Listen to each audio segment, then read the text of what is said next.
Good morning class. आज हम सभी पृथ्वी एवं हमारा जीवन विषय के अंतर्गत सूर्य ग्रहण एवं चंद्र ग्रहण का अध्ययन करेंगे। बच्चों, आज हम कुछ नया शुरू करने के पहले हम सभी अपनी पिछली कक्षा का थोड़ा सा दोहराव करेंगे। उसके बाद सूर्य ग्रहण एवं चंद्र ग्रहण के प्रकरण को आगे बढ़ाएंगे। बच्चों, रात के समय हम आसमान में अनेक चमकीली एवं आकार में छोटी-बड़ी वस्तुएं देखते हैं, जिसे हम आकाशीय पिंड कहते हैं। पिंड का अर्थ यह नहीं है कि ये छोटे होते हैं, ये आकार में हमारी पृथ्वी जैसे या उससे बहुत बड़े होते हैं। इन छोटे-छोटे चमकदार टिमटिमाते हुए आकृतियों को हम तारे कहते हैं। इन तारों के पास अपना ऊष्मा एवं प्रकाश होता है।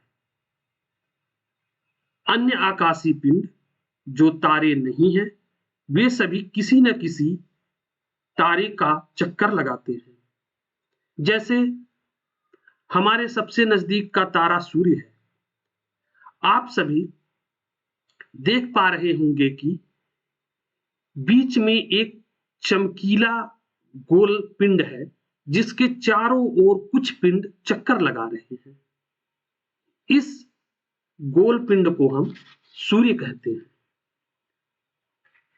और इस पूरी व्यवस्था को हम अर्थात सूर्य और जितने आकाशीय पिंड इसके चारों तरफ चक्कर लगा रहे हैं, उसे हम सौरमंडल कहते हैं। कहने का अर्थ यह हुआ कि हमारे सौरमंडल का मुखिया सूर्य है और इस सूर्य के चारों तरफ चक्कर लगाने वाले आकाशीय पिंड को हम ग्रह कहते हैं। दूसरे शब्दों में कहें तो जिस सौरमंडल में हमारी पृथ्वी है और जिस तारे के चारों ओर हमारी पृथ्वी चक्कर लगा रही है, उसे हम सूर्य कहते हैं। सौरमंडल के प्रत्येक ग्रह सूर्य के प्रकाश से प्रकाशित होते हैं।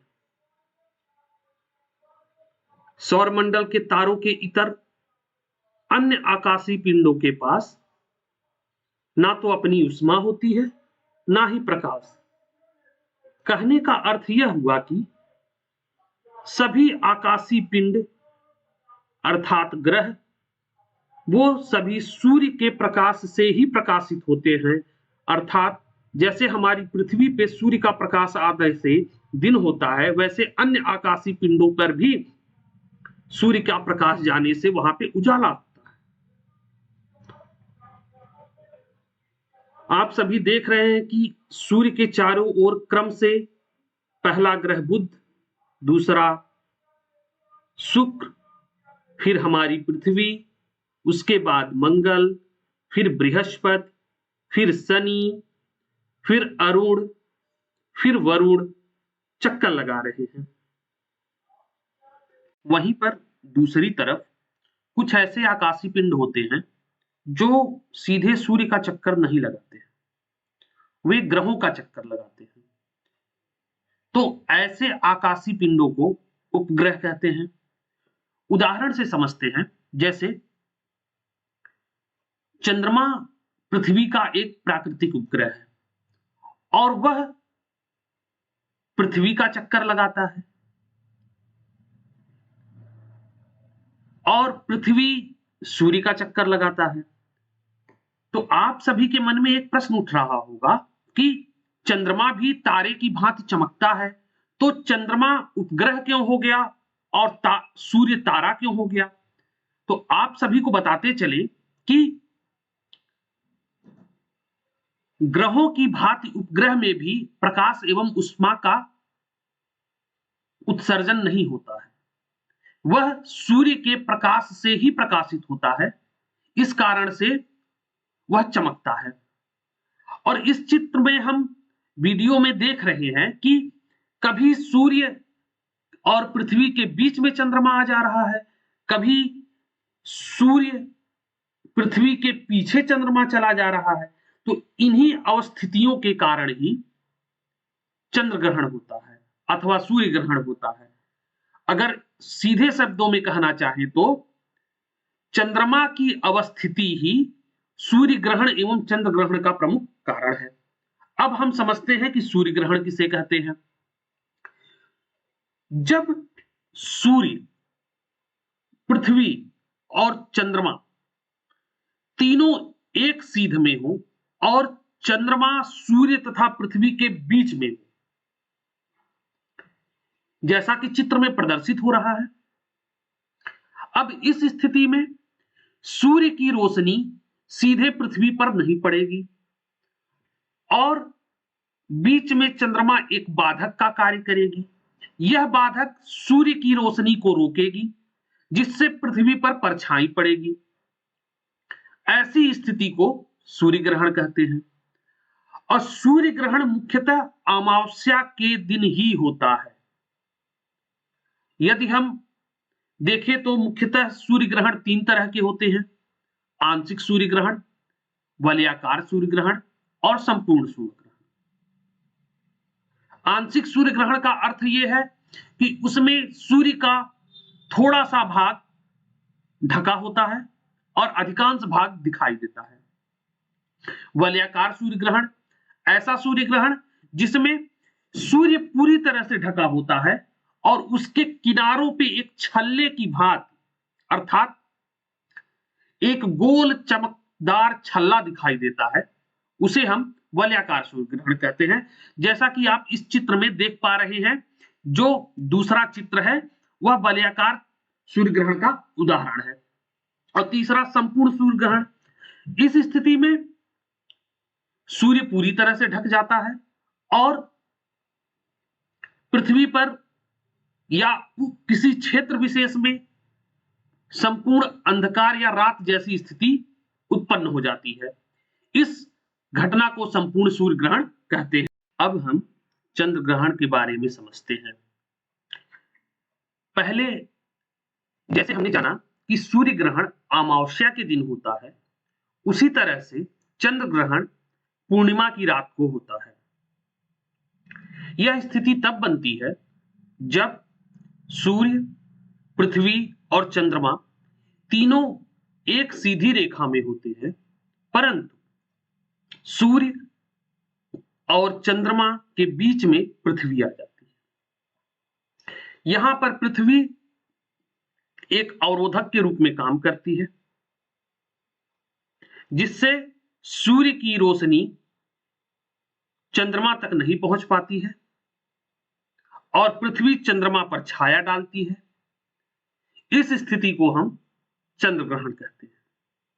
अब हम सब इस वीडियो के माध्यम से चंद्र ग्रहण और सूर्य ग्रहण की क्रियाविधि को समझते हैं। जैसा हम सब जानते हैं कि पृथ्वी का चक्कर चंद्रमा लगाती है और पृथ्वी सूर्य की परिक्रमा करती है। ऐसी स्थिति में एक समय ऐसा आता है कि जब सूर्य, चंद्रमा और पृथ्वी सभी एक सीधी रेखा में होते हैं। ऐसी स्थिति को हम ग्रहण कहते हैं। ग्रहण मुख्यतः 2 तरह के होते हैं: सूर्य ग्रहण और चंद्र ग्रहण। जब अमावस्या के दिन सूर्य, चंद्रमा और पृथ्वी एक सीधी रेखा में होती है, तो उस दिन सूर्य ग्रहण होता है। और जैसा कि आप वीडियो में देख पा रहे हैं कि पृथ्वी पर 2 तरह की छाया पड़ रही है। एक गाढ़ी छाया जिसे हम अंब्रा कहते हैं और एक हल्की छाया जिसे हम पेनम्ब्रा कहते हैं। सूर्य ग्रहण को सीधे आंख से देखने पे काफी हानि होती है। इसको देखने के लिए विशेष तरह के चश्मे का प्रयोग किया जाता है। जब हम पृथ्वी पर पेनम्ब्रा के भाग पर खड़े होकर देखते हैं तो हमें सूर्य पूरा ढका हुआ नहीं दिखाई देता है, जिसे हम आंशिक सूर्य ग्रहण कहते हैं। लेकिन वहीं पर जब हम अंब्रा में खड़े होकर देखते हैं तो सूर्य पूरी तरह से ढका हुआ दिखाई देता है, जिसे हम संपूर्ण सूर्य ग्रहण कहते हैं। जब चंद्र ग्रहण को समझने के लिए हम देखते हैं तो यह स्थिति पूर्णिमा के दिन होती है और चंद्र ग्रहण में हमें चंद्रमा पृथ्वी के छाए में दिखाई पड़ती है, अर्थात जब हम पेनम्बरा से चांद को देखते हैं तो उस समय हमें आंशिक चांद ग्रहण दिखता है, और जब उसी चंद्रमा को हम अम्बरा से देखते हैं तो हमें पूर्ण चंद्र ग्रहण दिखाई पड़ता है। अब पूर्ण चंद्र ग्रहण को हम एक अन्य नाम से भी जानते हैं, जिसे ब्लड मून कहते हैं। यहां पर लाल रंग होने का कारण यह है कि जब सूर्य की प्रकाश की किरणें पृथ्वी के कोनों से टकराते हुए चंद्रमा की तरफ जाती हैं तो सिर्फ लाल रंग की किरणें ही चंद्रमा तक पहुंच पाती हैं, अन्य वातावरण में परिवर्तित हो जाती हैं, जिसके कारण उसका रंग लाल होता है। अब हम ये सोचते हैं कि हर अमावस्या और पूर्णिमा को चंद्र ग्रहण या सूर्य ग्रहण क्यों नहीं होता है? इसका प्रमुख कारण क्या है? तो इसका प्रमुख कारण चंद्रमा के और पृथ्वी के कक्ष एक दूसरे से तिरछे हैं, जिसके कारण अमावस्या के समय चंद्रमा की छाया या तो पृथ्वी के ऊपर से या तो पृथ्वी के नीचे से निकल जाती है, और वही स्थिति पूर्णिमा के समय पर पृथ्वी की छाया या तो चंद्रमा के ऊपर से या तो चंद्रमा के नीचे से निकल जाती है, जिसके कारण हर अमावस्या और पूर्णिमा को चंद्र ग्रहण नहीं होता है। बस आज के लिए इतना ही। कल इसी समय आप सभी से नए प्रकरण के साथ मुलाकात होगा। जय हिंद, जय भारत।